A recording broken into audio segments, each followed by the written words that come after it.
And we are back once again through the good graces of a Saturday morning to talk about plugins.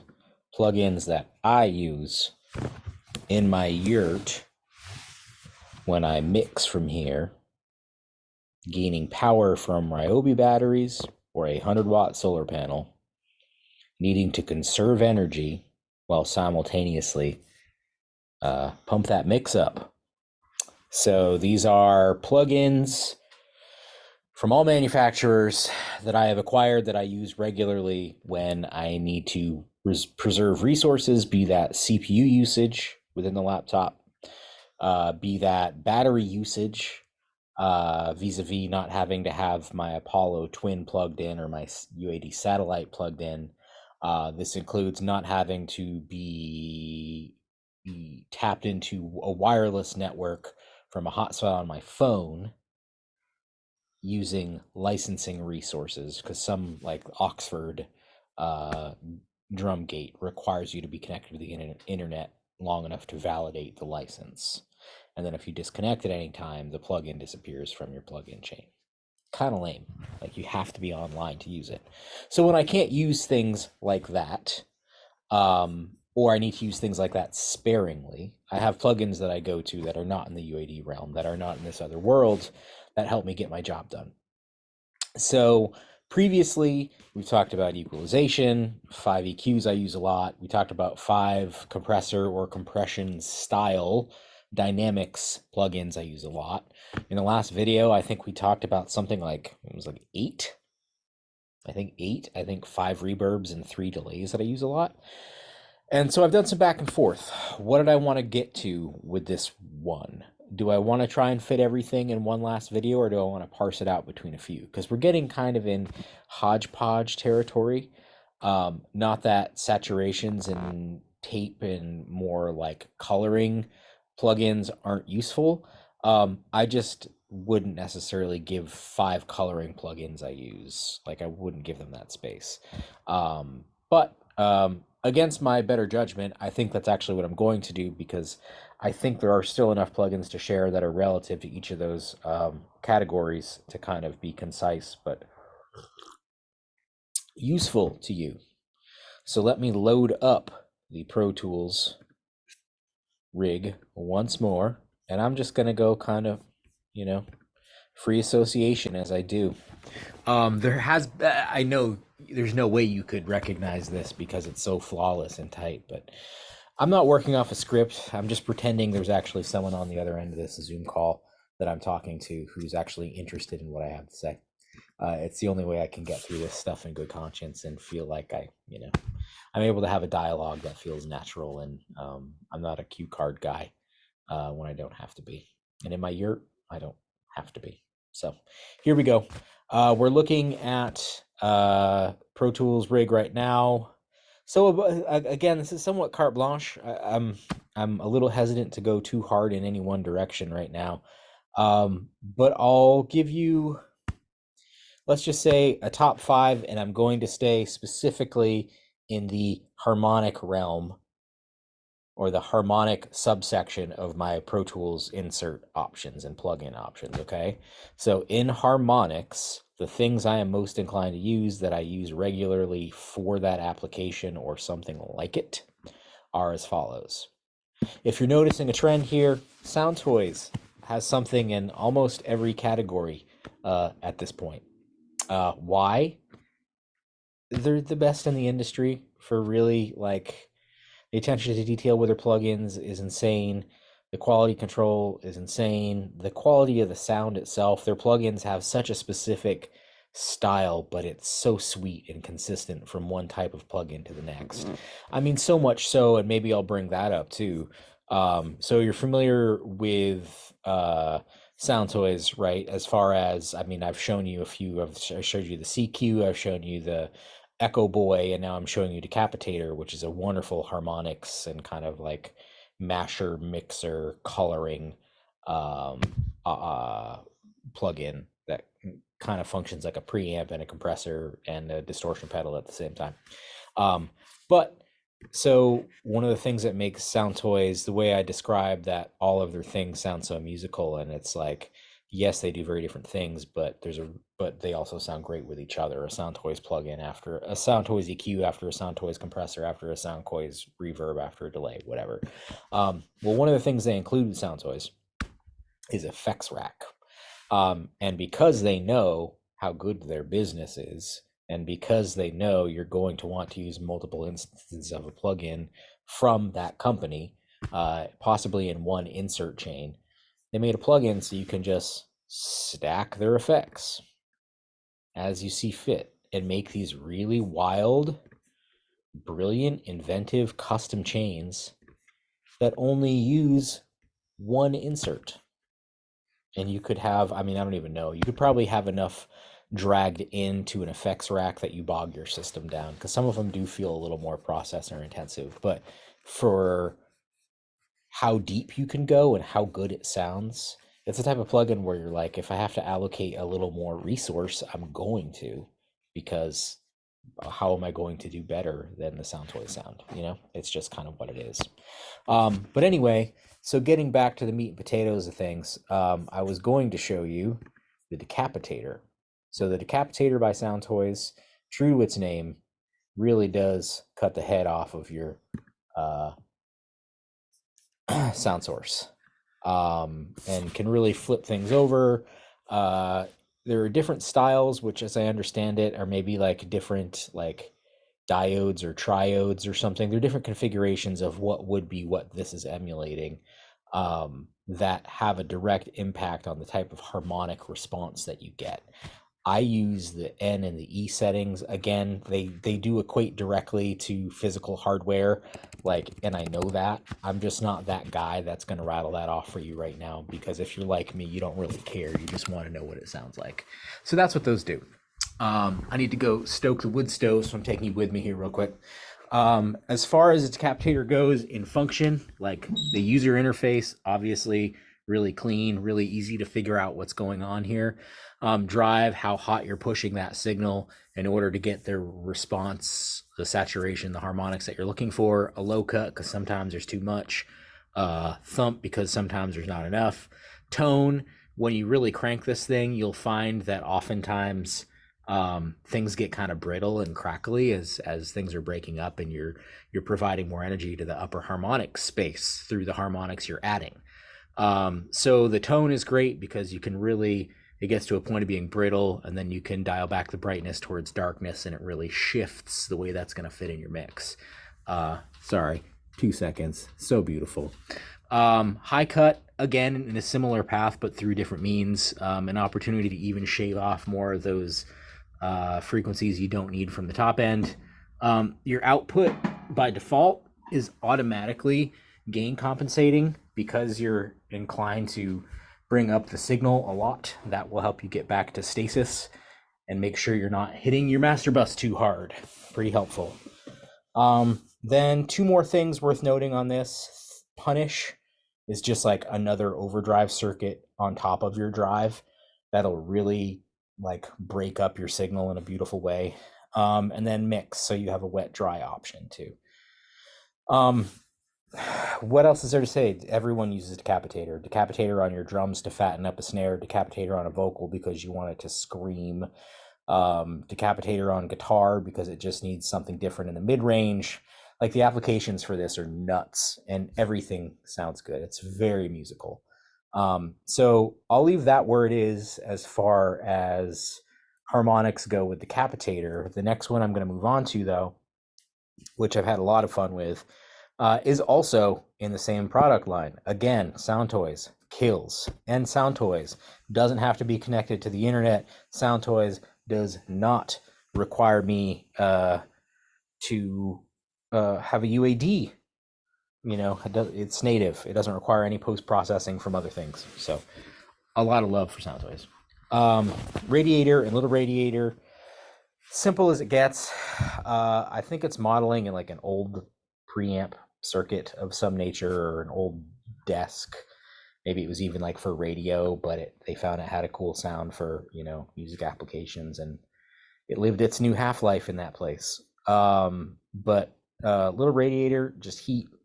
How much are you saturating like to what end, and then how much of that sound you want in your mix, because it can be pretty dramatic when you push it. You can actually hear, maybe you can't hear, but when I crank heat and I have noise up, it's actually bringing up kind of the noise floor, or bringing down the noise floor, so you're hearing more of the hiss of that preamp model. You can also turn that off, which is useful. I rarely have it on unless I need it as an effect. Two biasing options, and this is a little radiator, which is the big brother. Again, something Sound Toys does a lot, kind of like Baby Audio does. They have the pared down version, and they have the full version. The full version, which I won't bother to load, really just offers a couple of EQs, like a bass boost or cut, and a general high boost or cut. Fixed bandwidth, but they sound great, and I'll use them pretty regularly. So in harmonics, those two get a lot of love. Let's move on to a couple of big boys. So this was a freebie, I think only maybe a month ago from Archeria. And as I was saying, the more I get into their stuff, the more I realize how useful and musical it is. This tape Mellow-Fi, which was free on their website as like a Christmas gift or something a couple of weeks ago, I scooped up. It sounds just really good. I don't know what preamp they're modeling, but it really like turn everything related to tape sound off and just drive it, and it really sounds musical. Like it sounds like outboard hardware. And then this little boost, it's a saturator essentially. It's heavy duty. You're gonna notice it. You're gonna notice it right away. But you know, if you keep your drive down while you boost, you're only bringing in so much of that distortion, and it's really flattering sounding. Tone knob, similarly, really like, it's, you know, it's hard to articulate. Like, how is the color imparting a character that's useful to you? I describe the tone as, I would imagine it being like what the tape sound is, like the type of tape you're using. And if you ever explored other tape plugins, even that J37 I referenced, which is the Abbey Roads, it had 3 different tape types you could move through. And as you dial through those tapes, you can hear how the quality of the magnetic tape itself directly impacted the way that sound hit it, and like what the lows sound like relative to the highs and everywhere in between. So this really lets you try out different types of tape tonalities on input, and it sounds awesome. And right now, I've had a tendency to ride the brighter end of tape a little bit more for what I've been doing, but you could make a case for a little or none at all, and it still sounds like tape. You know what I mean? It's not like what it's offering you is so exaggerated that it's beyond the scope of what a preamp or a lo-fi tape sound is supposed to do in a natural setting. It just really gives you like, and this is the low end of what that tape sound would be, and this is the high end. So it's really natural, really intuitive. And I mean, the drive circuit again in this preamp, like super dope. The fact they put a VU meter right there, it seems almost unnecessary for the application of what this is, but having that VU meter in the preamp, and it really knocks, is pretty accurate. It's, you know, not only can you hear it and gain the value of that, but to have a little visual metering, especially when you're getting close to peaking and you don't want to, or you want to make sure what you think you're hearing is a peak and not just coloration in a tape, you know, super useful. The tape section itself, again, if you've used other lo-fi or tape saturation type plugins, it's your flutter and wow. It's like kind of the flux in the tape that's both unnatural but kind of lends the warbly quality that we often perceive and like in those types of settings. You have a lot of control over that, and then tape wear, so degradation of the quality of the tape, and mechanics. Can you hear the noise of, you know, something mechanical, physical inside the tape machine moving, and the impact that has on the overall quality of the end product of your sound. This section here, 1 bar, start stop, I'm assuming that's like, you can basically cause a tape to slow down to a stop, and this is how long it takes from the time you press play for it to do it. Is it 1 bar? Is it 2 bars? Is it 4 bars? How it's measuring bars, I don't know if it's linking into your beats per minute that you would have set up or what the deal is there, but very cool that it has it. You know, it's not uncommon that someone wants to have the sound of their voice go as it comes to a halt and have that kind of tape time slow down, but also volume decay effect. You heard, I mean, it's kind of ubiquitous, popularized with obviously, you know, kind of the sound of scratching vinyl too. Last but not least, you've got a low pass filter or a high pass filter, depending on the angle.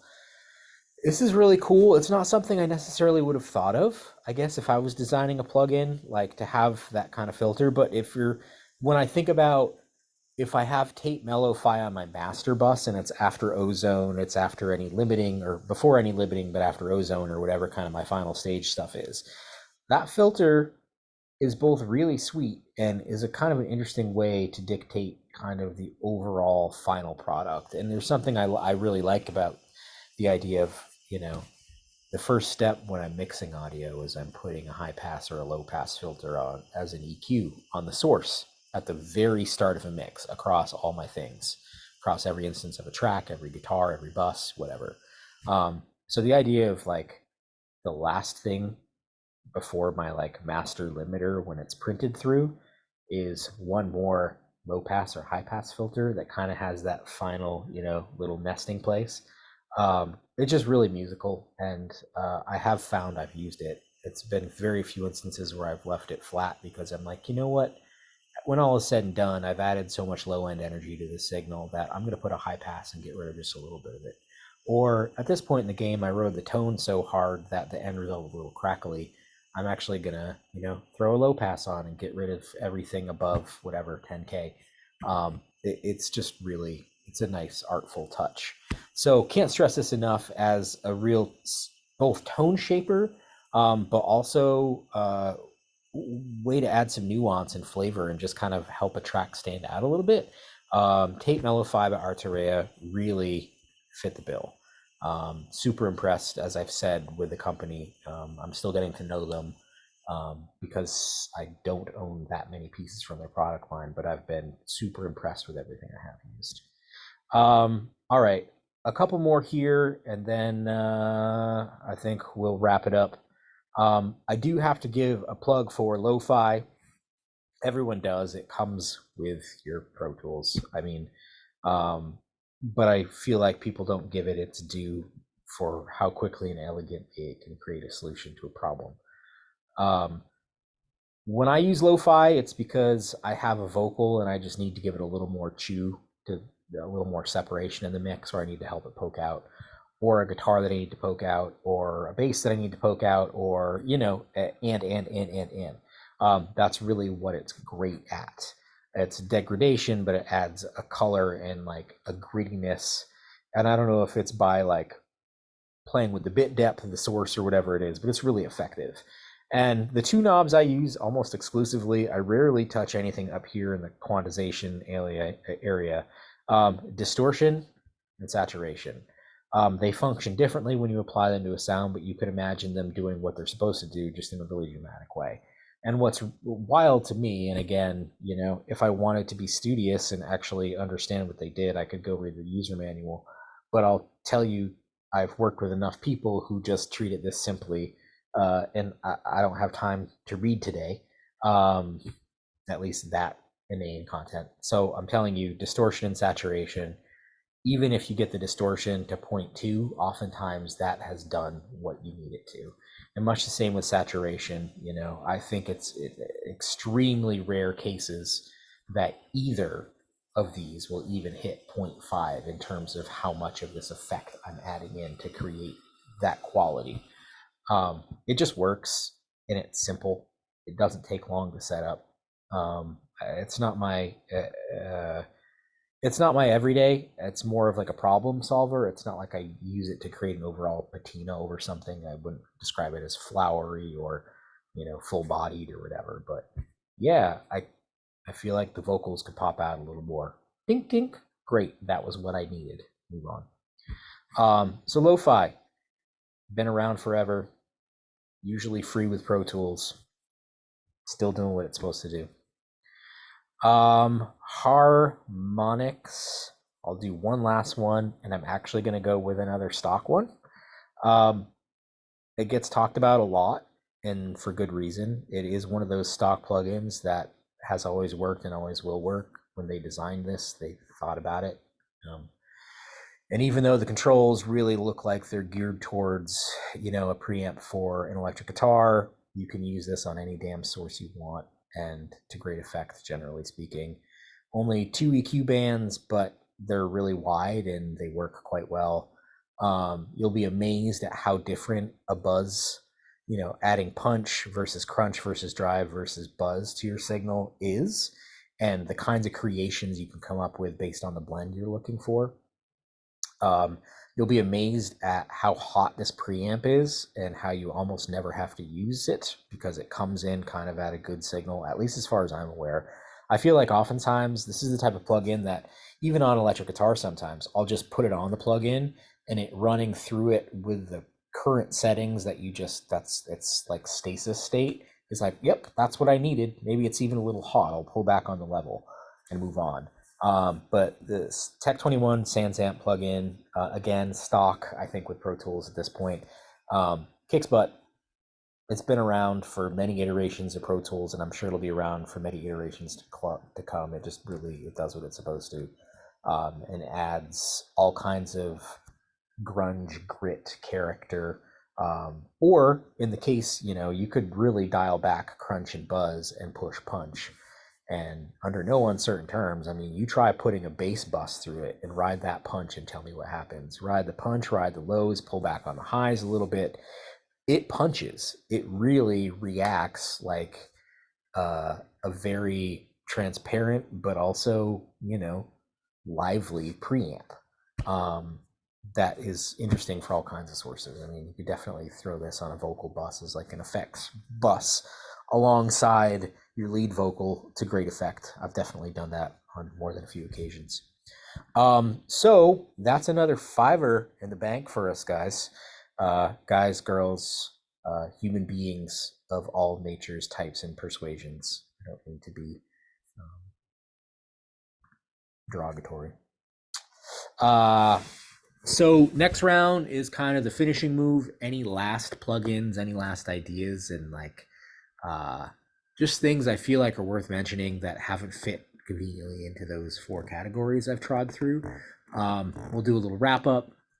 What I'm also going to do too is think more about, I guess, what the day-to-day is in terms of considerations when trying to mix off-grid and to mix in situations where you don't have access to power. We're pretty well outfit at this point, and perhaps I'll do a video just unpacking that too and how it relates to my audio work. Again, I have a 100-watt solar panel feeding a marine battery. And we have an inverter with 1,000 watts capacity, which is more than enough to charge any device I have that I would do any mixing on, and more than enough for any digital device and the majority of the preamps that I have that I would need to record with. So in that capacity, pretty useful. But there's a lot to know about power consumption, about the ways that I've found thus far to do that best in this space. Again, in our yurt, we don't pay for electricity. Our heat is from our wood stove. Our hot water comes from boiling hot water or warming water up on your own terms. We're off grid. We don't pay any bills essentially, other than the cost to eat and lead a life. So I'll get into that subsequent videos. We'll also talk about all kinds of other interesting stuff as I dream it up and as you respond and request it. So as always, feel free to shoot me an email. That's matt@scottsound.studio. Hit me up in the DMs, send me a comment or a message. There's a million ways to be in touch nowadays. Just use the one that works for you to make sure to be in touch with me, and we'll continue the conversation. I hope you have a great afternoon, evening, weekend, new year. The year is now 2048. I'm a grizzled corpse, but through the magic of YouTube, you get to watch me 20 years in the future. Good stuff. All right. Have a great day. I'll talk to you soon. Peace.